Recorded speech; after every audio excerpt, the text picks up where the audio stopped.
But it's time right now for our look at the big stories and the big issues in crime this week. And as always, guiding it through it, former Metropolitan Police Detective Jackie Hames. Morning, Jackie. Morning, Stephen. It's interesting, isn't it? It's all been talk about online the last few days. The huge amounts of shopping that happened on Black Friday, Cyber Monday tomorrow. We're all going to be hitting the computers. The right time, I guess, to make us more aware of the dangers of cybercrime. Yeah, exactly. Where there's money, there's a little villain sitting in his back room somewhere trying to work out new ways of relieving us of it. And cybercrime is becoming huge, particularly fraud this time of year. We're all shopping quickly, looking for bargains. It's easy to miss really quite small indications on a site that it may be a completely erroneous website, or if the card details you're putting in are being taken and used for other things. There's so many dangers in doing it. Oh, yeah, you have got to be careful. Actually, for one or two little handy tips for you, let's hear from Pauline Smith from Action Fraud.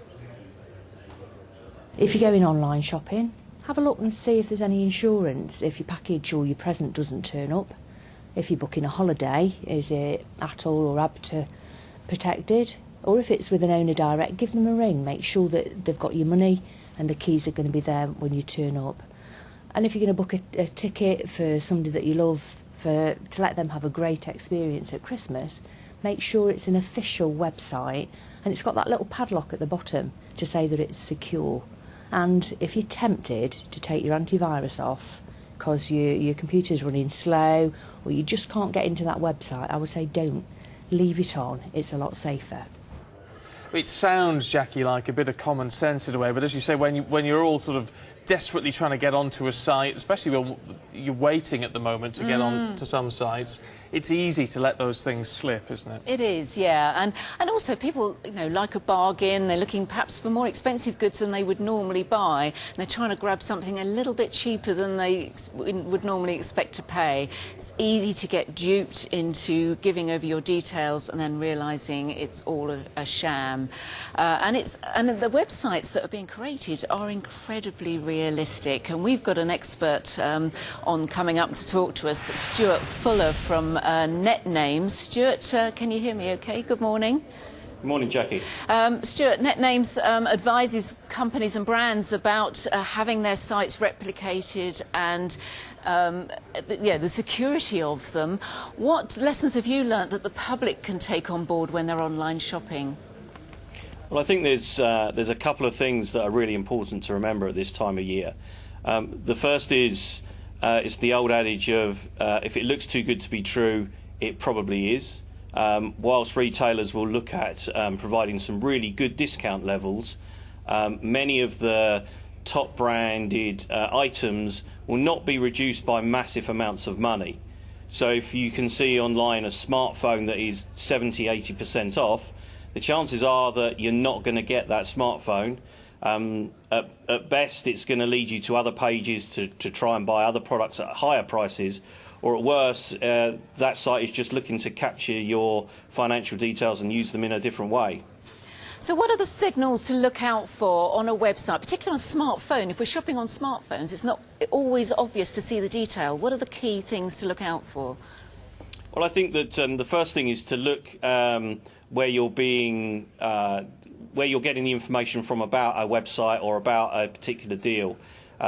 Social media is great. Social media allows us to interact with our brands all the time, but just be very wary of where social media is.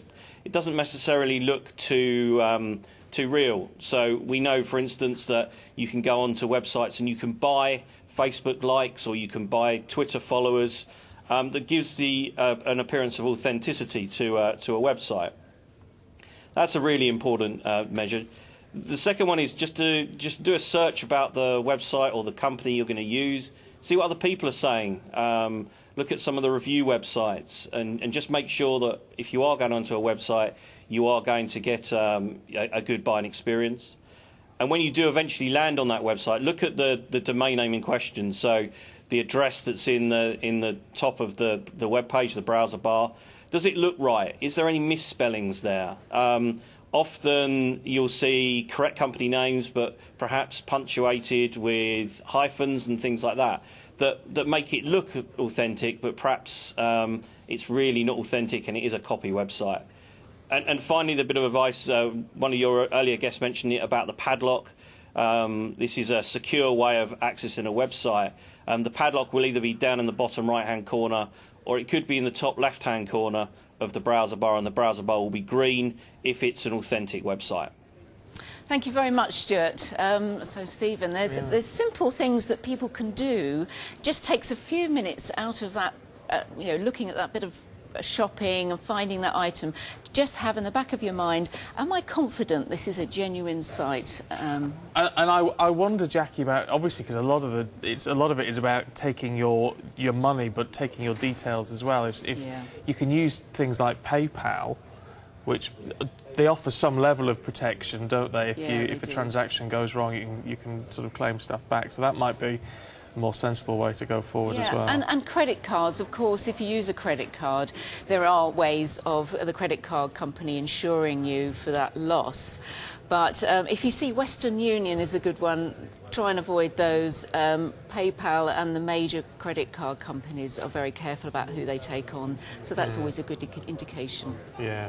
Oh, so just be careful doing that Christmas shopping this year. I'll be bearing that in mind, Jackie, because I'll be hitting the computer tomorrow, I think, on Cyber Monday. Indeed.